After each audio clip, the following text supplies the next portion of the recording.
Sa couleur se confond avec celle de ce désert de terre et de roches. C'est une de ces villes du bout du monde dont on se demande ce qu'elles font là. Perchée à 3800 mètres, en pleine cordillère des Andes.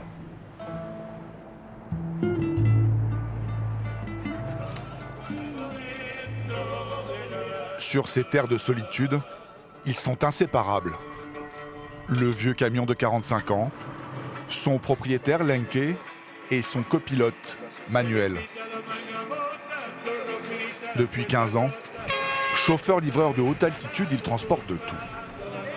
Aujourd'hui, ils ont pour commande de rapporter du foin aux éleveurs de leur village. 130 km pour l'aller et 130 km pour le retour. Pour l'instant, tout va bien. Mais en chemin, on va sûrement avoir des problèmes, c'est sûr.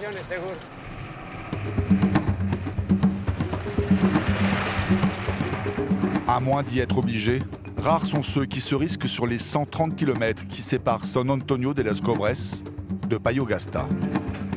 À 5000 mètres, la piste tutoie le ciel. Et l'air est rare, même pour les moteurs.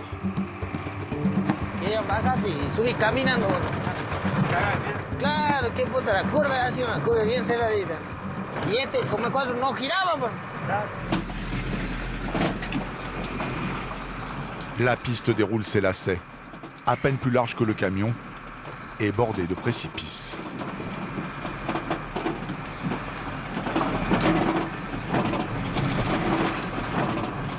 Une seconde d'inattention, et c'est la plongée dans le vide.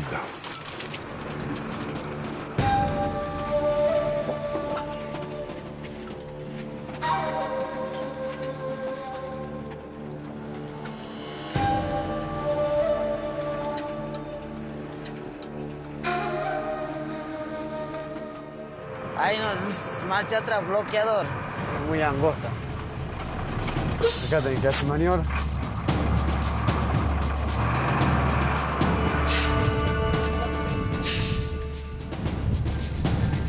Las curvas no da vuelta el camión. Le camion n'a pas assez d'espace pour tourner. On est obligé de s'y reprendre à plusieurs fois pour passer. Non, pasa. No. No se te vaya a la delantera. Chaque virage est à négocier, d'autant que les freins du camion sont fatigués et peuvent décider de se mettre en grève à tout moment.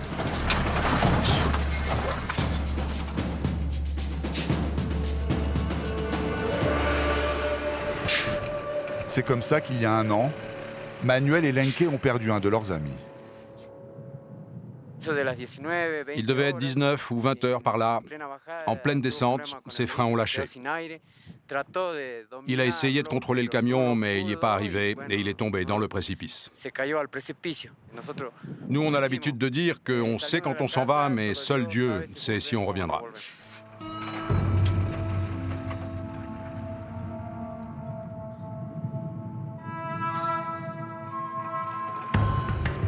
Pas le temps de s'attarder. Manuel et Lenke le savent, la nuit va bientôt tomber, rendant la conduite encore plus dangereuse.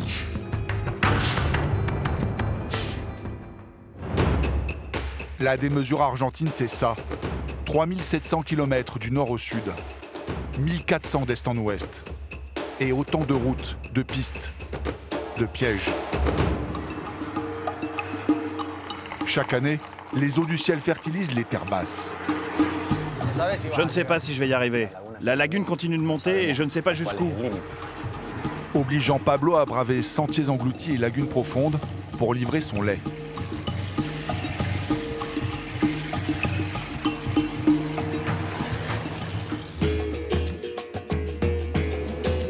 À bord de sa vieille ambulance, mais bien souvent à pied, Alicia, la médecin, sillonne les hauts plateaux pour porter secours aux populations les plus isolées. On monte. On commence à sentir la déshydratation, la bouche sèche. Et parce que la nature les défie sans cesse, les hommes de la Pampa, les gauchos, ne cessent de relever le gant. Du risque, ils en font une fête. D'une épreuve de courage, un spectacle. C'est le rodéo. Pour moi, la plus belle victoire, c'est de rentrer en un seul morceau.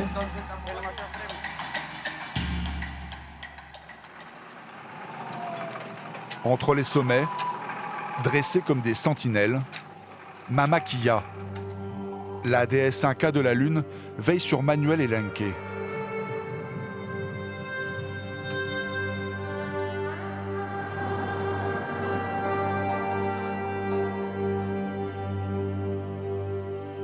Les deux camionneurs n'aiment pas rouler la nuit, mais ils n'ont pas le choix. Ils sont attendus, même à cette heure-ci.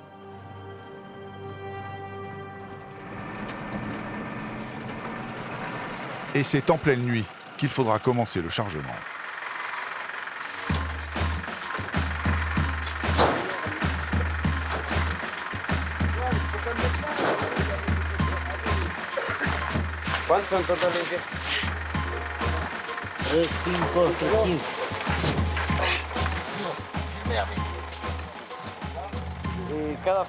Chaque botte de foin pèse 20 kilos. Et au total, on va en charger 4 tonnes. On pourrait en charger bien plus, mais si c'est trop haut, ça va balancer et ça va être plus dangereux. À 3 h du matin, le chargement est enfin terminé. Les deux hommes ont besoin de refaire le plein de calories.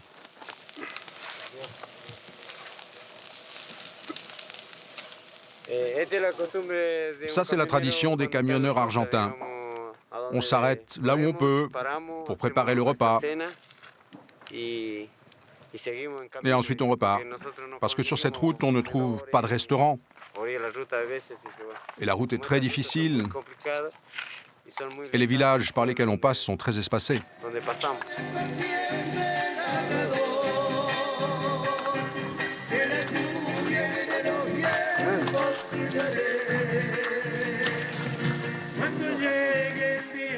Les deux hommes ont à peine le temps de se reposer. Il faut déjà repartir.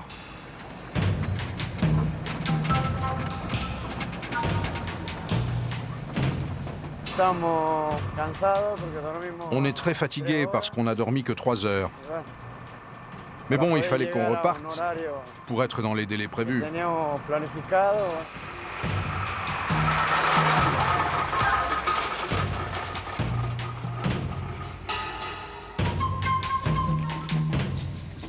Mama Kia s'en est allée, et avec le jour, les deux chauffeurs découvrent l'état de la piste.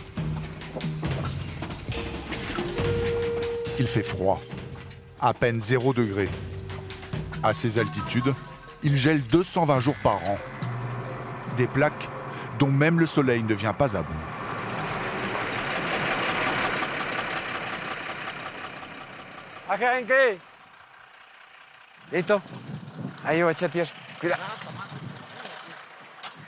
La glace, Manuel s'y connaît.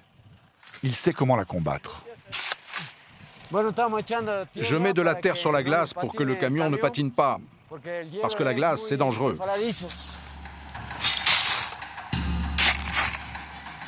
Mais ces quelques pelletées de terre seront-elles suffisantes? Le camion est chargé. Ay, que le dé despacito. Dale, despacito. Dale, Enke.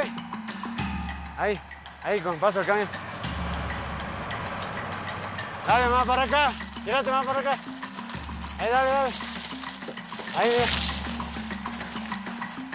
Bientôt, les premières neiges feront leur apparition.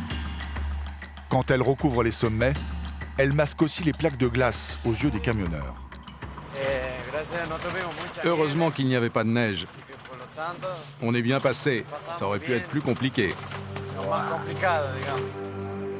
Sans chauffage dans leur cabine, le froid engourdit les mains et l'esprit. Manuel et Lenke préfèrent démarrer doucement.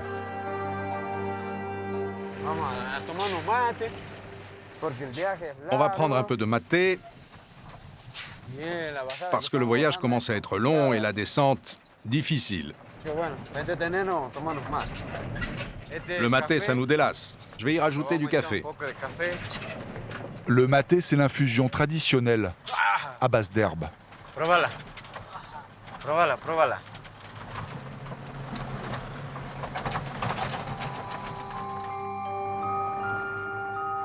le vieux camion avale les kilomètres avec courage. Mais à son âge, on n'est jamais à l'abri d'un pépin de santé. On a un bruit bizarre. On va s'arrêter là pour vérifier le camion. Ça vient de derrière. Je vais voir où est le problème.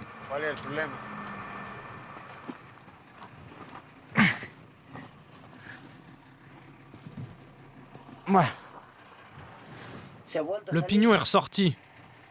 Je ne pensais pas que ça casserait. À cause de cette panne, une fois, on est déjà resté coincé 2 jours sur la route. Quelle saleté, ça a encore lâché. Je ne peux pas laisser le camion ici. C'est la transmission du 4x4 qui a encore lâché. Pour repartir, une seule solution. Retirer l'axe.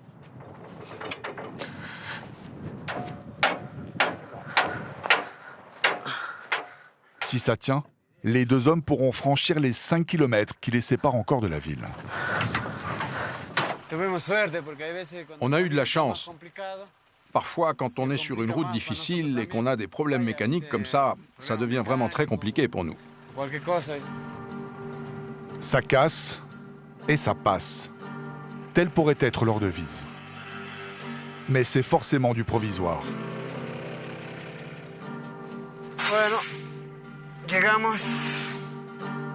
Sans double traction et avec la neige qui vient, le camion est condamné à l'immobilité. Leur prochain voyage est compromis.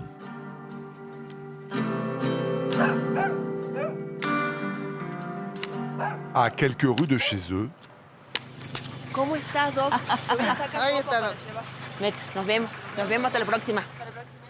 Alicia, la médecin de campagne, part soigner une petite fille qui habite dans une ferme isolée, située à 4700 mètres d'altitude.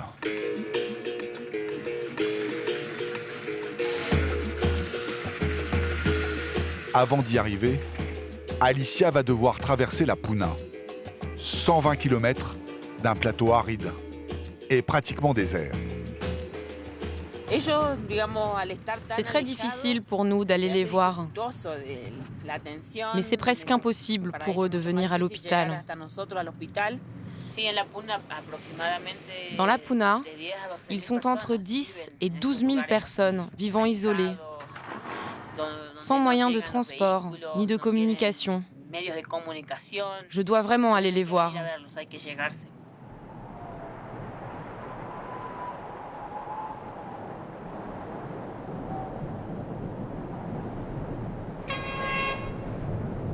Alicia a déjà parcouru 120 km de piste, mais c'est là que le voyage se complique. Là, on va arriver dans un endroit où la voiture ne peut plus passer. Une fois quitté le confort relatif de l'ambulance, la tournée d'Alicia prend des allures d'aventure.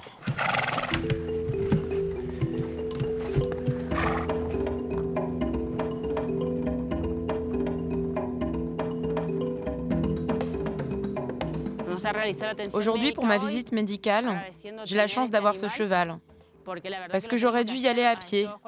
Et à 4000 mètres, c'est beaucoup plus fatigant. Son infirmier la guide. Le chemin est encore long. La ferme se trouve derrière cette montagne.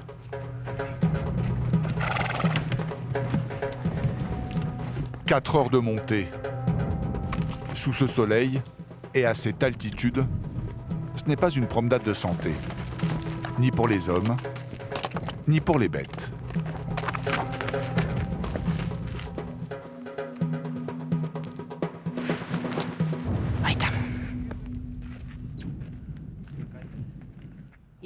Il veut plus monter avec nous. Il peut plus suivre.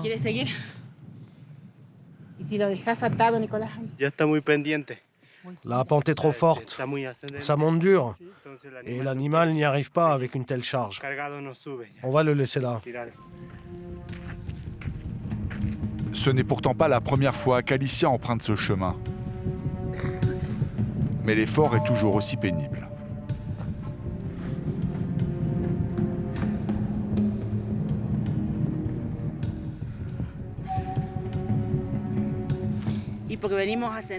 On n'arrête pas de monter, toujours monter.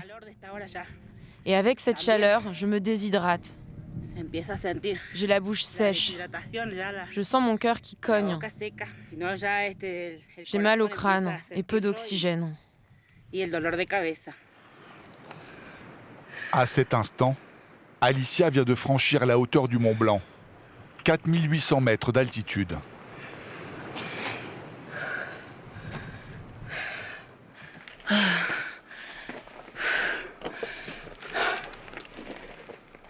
Ya las piernas, los músculos piden un descansito. Ya falta menos, que ya falta menos. ¿No? Así que bueno. C'est dans ces moments-là que je pense à Dieu. J'aimerais qu'il m'aide. Pedimos su ayuda.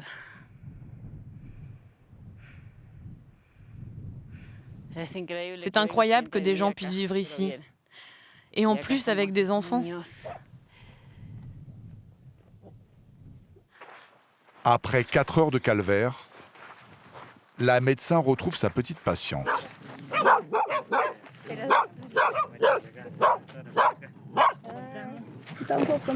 Un poquito de sí. ¿Cuándo comenzó? Uy, no estaba así. Ajá. Bueno, ¿dónde la podemos ver? Ahí después, si la podemos venir para abajo. Ajá. Bueno, vamos a donde vos digas. No tengas miedo. Muy bien. Te estás portando muy bien.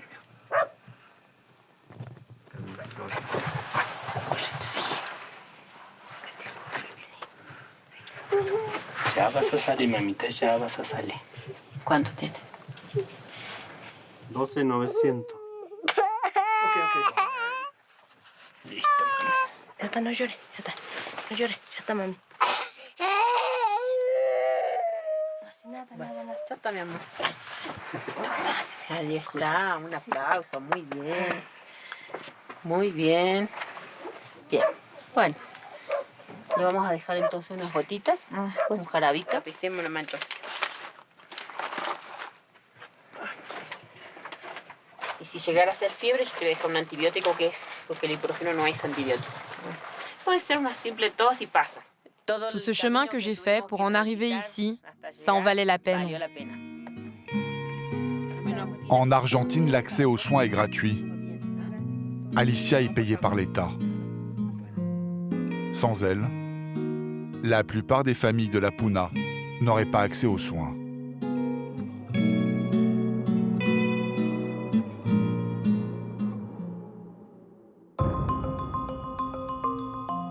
Loin de la cordillère, la Pampa. L'immense tapis vert se constelle en saison des pluies de vastes lagunes.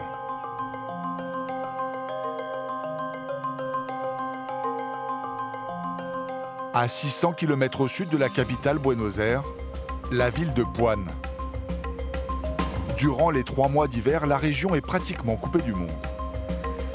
L'eau envahit les champs, recouvre les routes, assiège les fermes transformées en îlots. Le moindre déplacement devient une épreuve.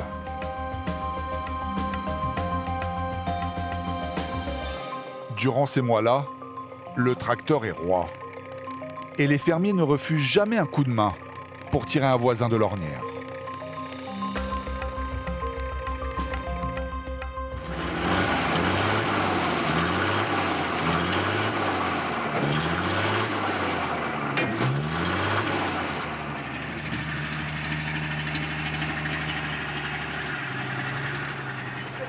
Hola. Che, ¿te encajaste? Hasta la manija me encajé, mirá. Así que ahí está. Así que no me podrás te pegar un tironcito. Dale, ahí probamos, ahí probamos. Le camion de Pablo Jacquier est unique. Il ne ressemble à aucun autre. Il l'a fabriqué de ses mains. Les roues arrière font presque la taille d'un homme.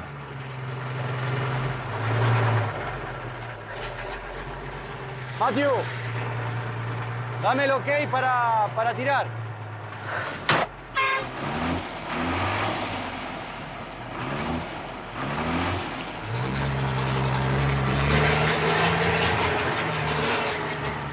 Son camion est une arme fatale contre les inondations. Il l'a fabriqué en 15 jours, au début de l'hiver.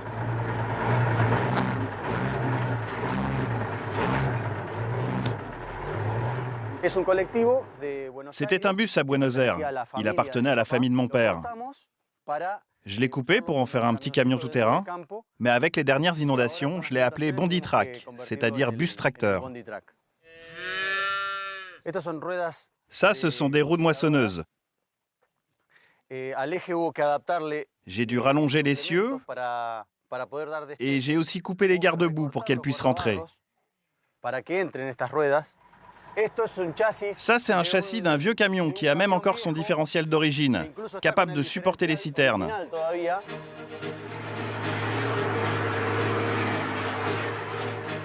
Au volant de son Bonditrack, Pablo passe partout. Enfin, en principe.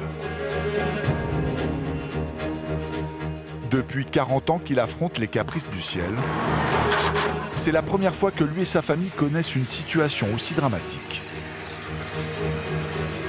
Cette année, leur maison est totalement cernée par les eaux. Ils y vivent comme sur une île, pratiquement reclus depuis 2 mois. Más chiquito, más grande. Las lagunas siguen subiendo. La lagune continue de monter. No se estabilizaron todavía. Le niveau de l'eau n'est pas encore stabilisé. Ça commence à nous préoccuper. Personne ne sait où ça va s'arrêter. Les routes se dégradent à vue d'œil et avec la circulation, ça empire de plus en plus. La lumière s'est coupée.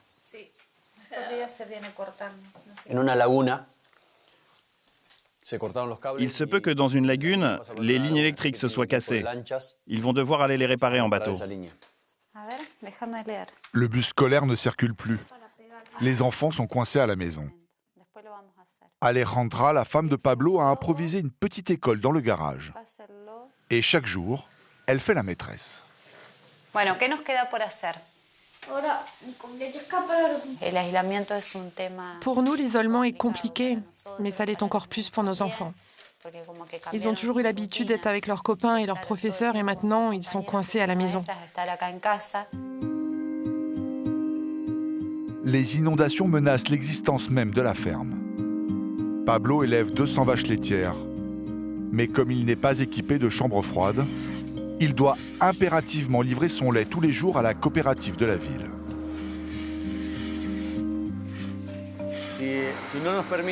Si les inondations m'empêchent de transporter le lait, je serai obligé de le jeter. J'en produis 6 à 7 000 litres par jour. Et je n'aurai pas d'autre choix. Pablo a 4 heures pour livrer son lait. Sinon, passé ce délai, il sera impropre à la consommation.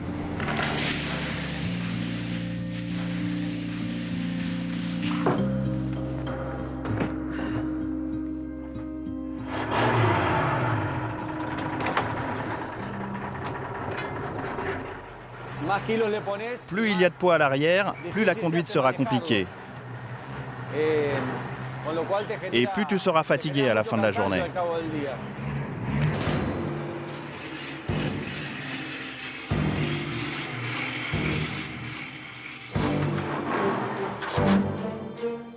La coopérative se trouve à 40 km de sa ferme.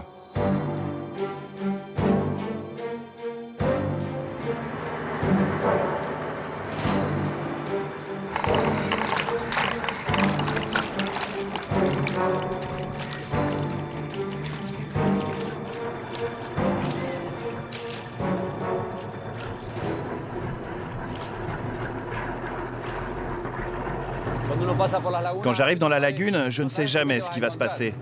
Je ne sais même pas si je vais y arriver. Quand je conduis dans l'eau, j'essaye de trouver des repères pour ne pas perdre ma route. Mais à n'importe quel moment, une pierre peut tout casser et je peux rester coincé là.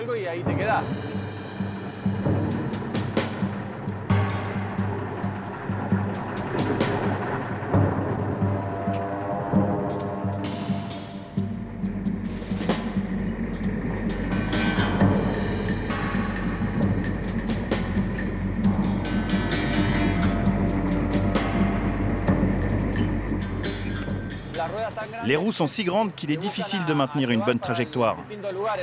Je dois sans arrêt les redresser. C'est pour ça qu'à la fin de la journée, je suis complètement crevé. Déjà 2 heures que Pablo se bagarre avec son volant. Et il n'est même pas à la moitié de son périple.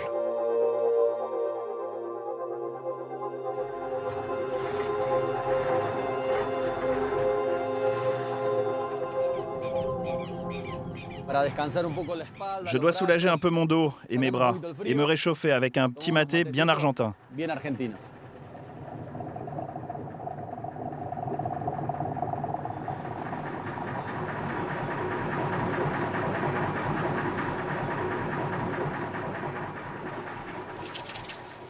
Il fait froid. On est en pleine mer. C'est un peu dingue d'aller dans l'eau avec un véhicule à roues. C'est bizarre. Ça ressemble plus à un bateau qu'autre chose.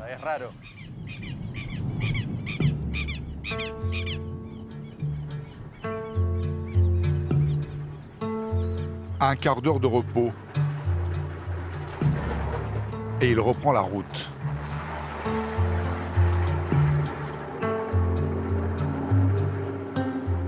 Au fur et à mesure, la lagune se fait plus profonde.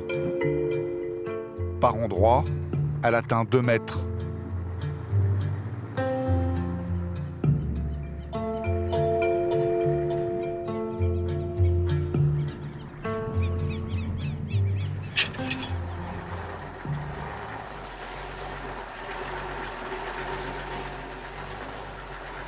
Il y a un drôle de bruit.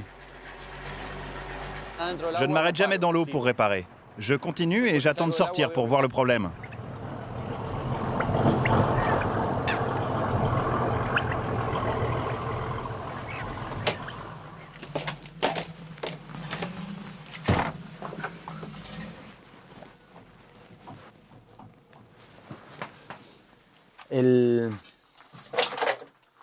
C'est le cardan et le croisillon.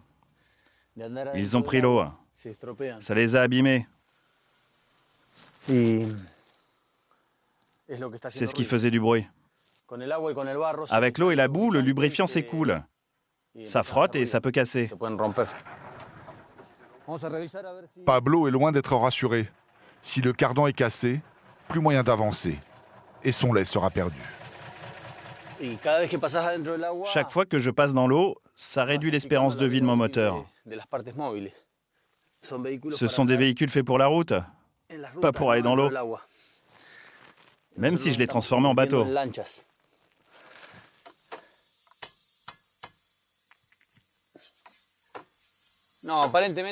Apparemment, le lubrifiant ne fuyait pas depuis longtemps parce qu'il n'y a rien de cassé. Rouler sans lubrifiant l'oblige à ralentir. Par chance, il n'a plus de lagune à traverser. Son lait est livré à temps. Pablo a mis 4 heures pour parcourir les 40 petits kilomètres qui le séparaient de la coopérative. Jusqu'à ce que les eaux se retirent, lui et son camion bricolé prendront la route tous les matins, sans savoir s'ils arriveront au bout.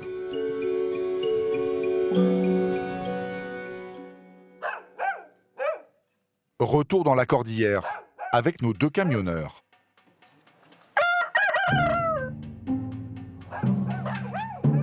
Pour réparer son camion, Lenke comptait sur sa réserve de pièces détachées. Concrètement, la collection d'épaves qui achève de rouiller dans la cour de sa maison. Manque de chance, aucune de ces carcasses n'a pu lui fournir le pignon cassé lors du dernier voyage. Le chauffeur routier a dû se résoudre pour une fois à faire l'acquisition d'une pièce neuve. J'ai dû attendre 15 jours, car je n'avais pas l'argent. Ces pièces, elles coûtent très cher ici. Toutes ces économies y sont passées. Presque 3 mois de salaire, sans compter le temps perdu.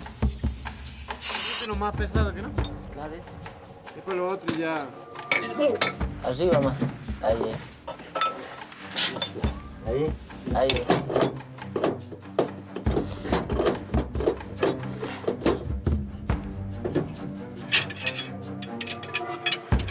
Para la casa. Para golpear los dedos. Falta vitamina. Falta el tinta. Con sol. Con sol. Hielo. Con hielo. Lenke espère que son moteur n'a pas trop souffert pendant ces 2 semaines d'immobilisation. Ici, les nuits sont glaciales. Toutes ces couvertures servent à protéger le circuit d'eau. Il fait froid. On couvre le moteur pour que ça ne gèle pas. Et on va y mettre de l'eau chaude pour que ça démarre plus rapidement.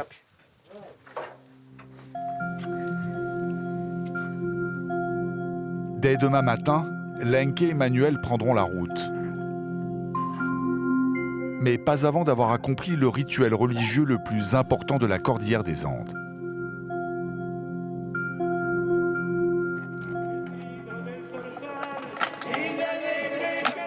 « 3 heures du matin, Lenke, Manuel et leur famille se sont donné rendez-vous à la sortie de la ville, autour d'un tas de pierres. En fait, c'est un lieu sacré, dédié à la Pachamama, la terre-mère. Cette cérémonie, c'est notre manière de remercier la Pachamama. On lui demande de nous protéger sur la route pour qu'on puisse rentrer chez nous sans avoir eu de problème. Il y a tellement d'accidents par ici. C'est pour ça qu'en tant que chauffeur, moi j'ai l'habitude de participer à cette cérémonie avec la famille de mon ami Lenke. Un trou est creusé dans la terre pour y déverser nourriture et boissons fortes. Le trou s'appelle d'ailleurs la boca, la bouche. C'est de cette manière que les Indiens des Andes honorent la Pachamama. Nourrir la terre, c'est comme ça qu'on la remercie de toutes les bonnes choses de la vie qu'elle nous donne. C'est une coutume qui nous est transmise par nos ancêtres. Pour les Indiens, la terre est un être vivant qu'il convient de nourrir afin de s'attirer ses bonnes grâces. La cérémonie est encore pratiquée dans tout l'ancien empire inca. L'imposition du christianisme par les Espagnols ne l'a pas fait disparaître. Les Indiens se sont contentés d'y rajouter quelques prières chrétiennes. Del Padre, del Hijo y del Espíritu Santo. Amén. Señor Dios Todopoderoso, María Santísima, Madre Tierra Poderosa, de dónde hemos venido, de dónde vamos a ir. Éramos polvo y al polvo volveremos. Del Padre, del Hijo y del Espíritu Santo. Amén. On a fini de lui donner à manger. Maintenant, on lui donne de l'alcool, le piri.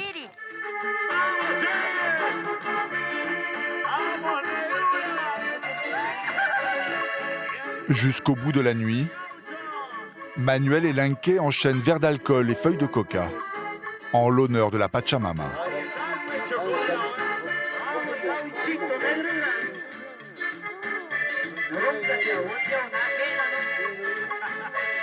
Ainsi, la terre-mère veillera sur ses enfants. Demain, elle leur épargnera peut-être des chutes de neige.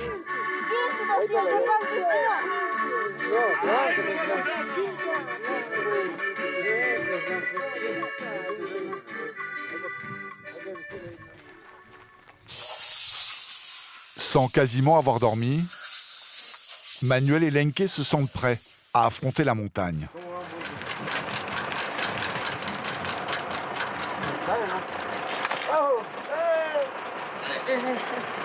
Este está pesando, por eso la...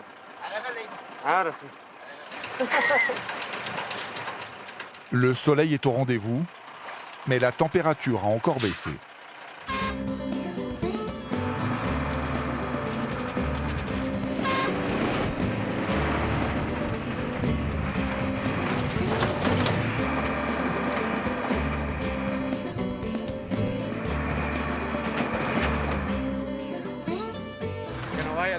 J'espère que tout ira bien avec mon compagnon Lenke. Pour le moment, le compagnero est plutôt éteint. c'est qu'il cuve encore les excès de ferveur de la nuit passée.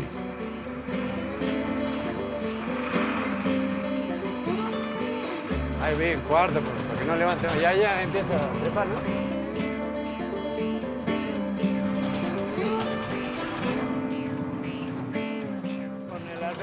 Avec la réparation qu'on a faite de la double traction, je pense qu'on n'aura pas de problème aujourd'hui. Mais le moteur n'est plus tout jeune. Et la route ne leur épargne rien.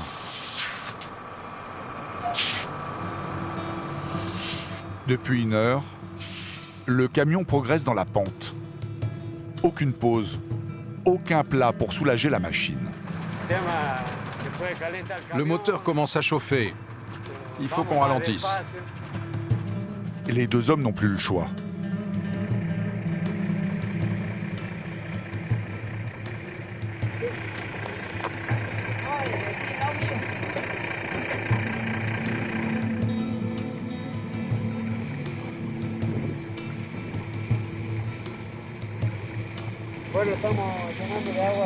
Je remplis ces bouteilles d'eau parce que le camion chauffe trop. Et c'est la seule façon de faire baisser la température. Elle est glacée, l'eau.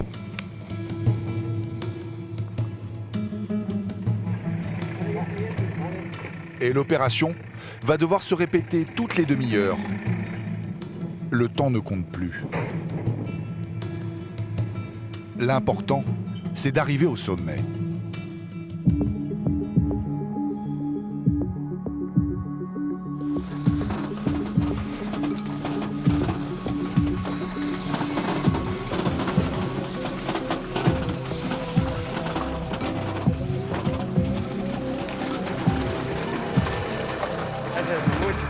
Tiene 2 hojitas de la no tiene nada. O sea, vos, o sea, yo como soy livianito, los asientos son inflables. Voy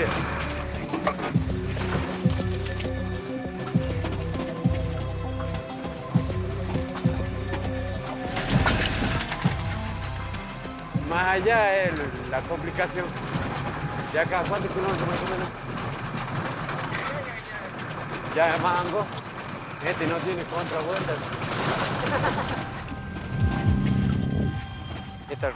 Cette route, elle n'a pas l'air dangereuse comme ça. Mais il y a du sable, du gravier. La moindre erreur peut être fatale.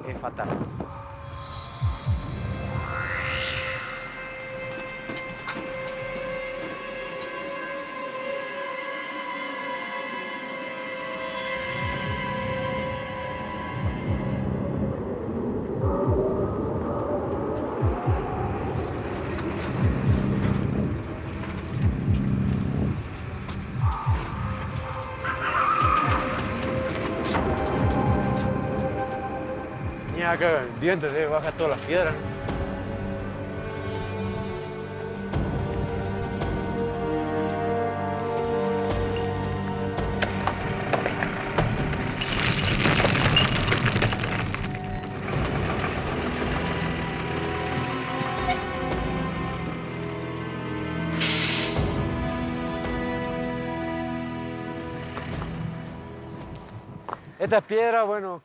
C'est le vent qui fait tomber les pierres.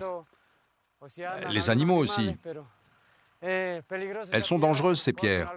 Elles sont coupantes, elles peuvent entailler les pneus ou les crever.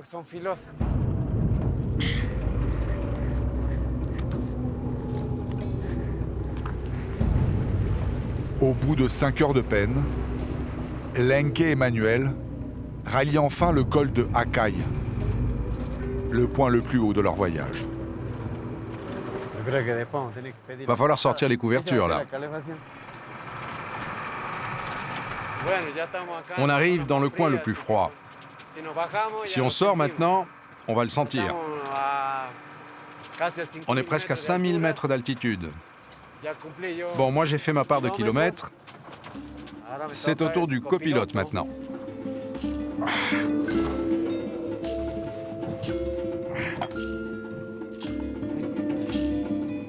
Arrivés en haut du col, Manuel et Lenke remercient la Pachamama de leur avoir épargné la neige et la glace.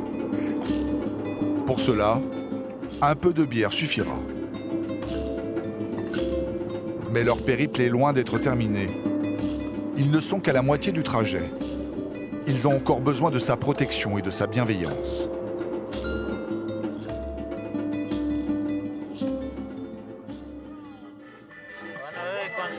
Jour de fête à Santa Lucia. Dans ce village de la Pampa, en plus de la sainte patronne, c'est le courage que l'on célèbre. La punta, la punta.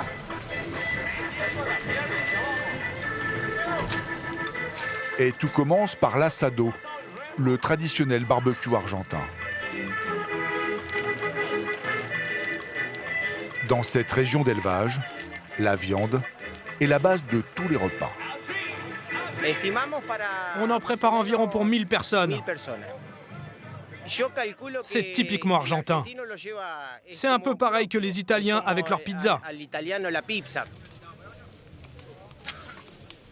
Largame la marcha porque estoy palpitando, señores, y empieza a correr sangre fuerte por mis venas, porque allá veo una celeste y blanca. Vamos, sonidista querido, ponele. Y atención, pueblo argentino, patria grande, señores, de esta Argentina, y patria chica de Santa Lucía.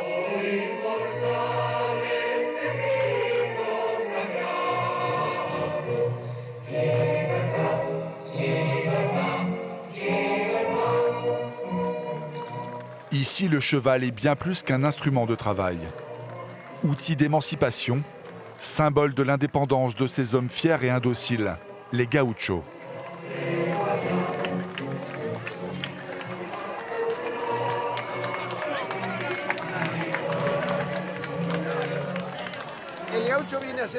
Les gauchos, c'est comme les cow-boys américains. Comme eux, ils travaillent dans des fermes. Leur culture est différente, mais ils font le même travail.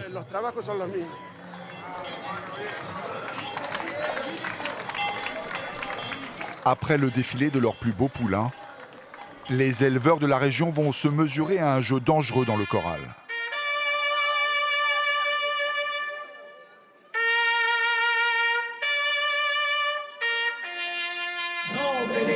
Y sin trampa, y a donde el corazón arranca con el fierrito en la mano. Qué lindo que está Tobiano, hermano. ¡Ah! Ce jour-là, à Santa Lucia, personne ne murmure à l'oreille des chevaux.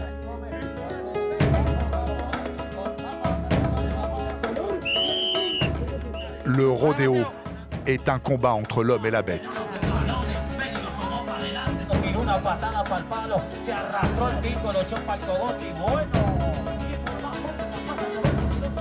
Le but est de rester en selle au moins 15 secondes.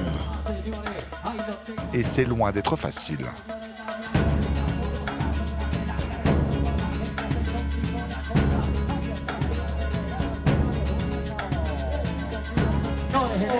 Se llama Fernández, lleve negro, téngalo más en la dieta, lo va chimbeando grande, ya, bueno.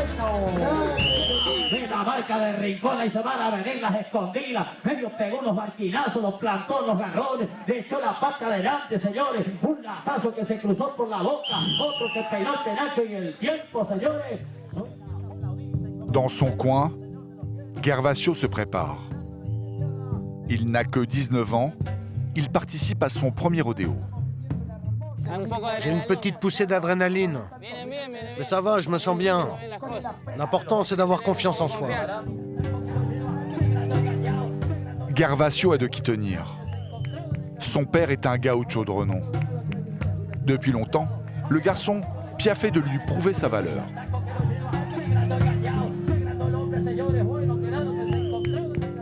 En los pagos de Capilla del Señor se llama Gervasio Lennon, un apellido ilustre en los pagos arequeros, hijo de Roberto Lennon, que lo vi jinetear, lo vi montar allá hace un montón de años, hace más de 50 años. Él no tiene ni idea que el caballo lo va a manotear, le va a romper la cámara, está feliz, no importa.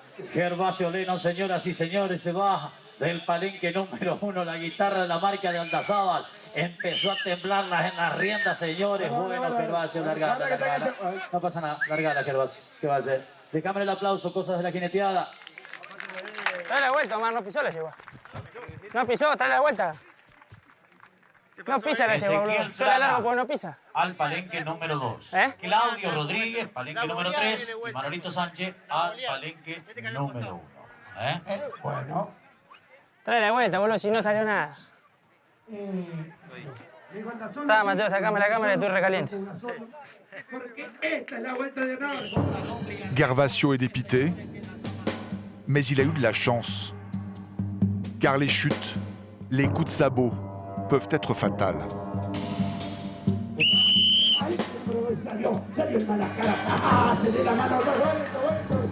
Récemment, dans la région, un jeune cavalier de 23 ans est mort, la nuque brisée par son cheval.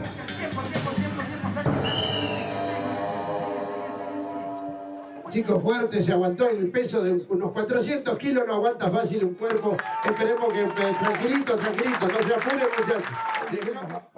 Alejandro, lui, n'en est pas à son premier rodéo. Il en connaît les risques. Avec l'expérience, il pense avoir trouvé la méthode pour éviter la chute. Je vais essayer de partir le plus vite possible, parce que les chevaux n'aiment pas rester attachés trop longtemps au poteau. Ça les énerve.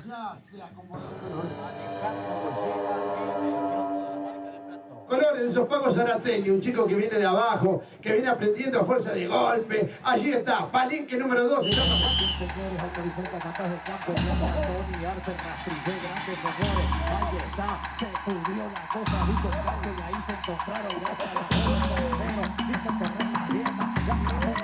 El señor se llama Juan Milano, vaya mi verso sencillo, en el humo del tordillo, después le rebenque hermano, aunque no es muy veterano, yo lo felicito colegas, y si esta golpe se entrega noble, legal y sin trampa, hoy te saludo al indio Pampa de los Pagos de Villegas.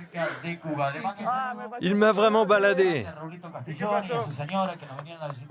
Il m'a maltraité, mais j'ai tenu bon. Que d'adrénaline.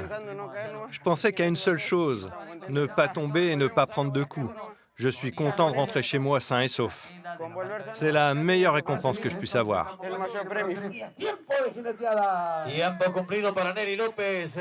C'est ainsi que le gaucho entretient son mythe. Les meilleurs cavaliers ne remportent ni cagnotte ni trophée. L'orgueil du vainqueur est sa seule récompense. Mais du nord au sud de l'Argentine, la vie de tous les jours est souvent une épreuve d'adresse et de courage.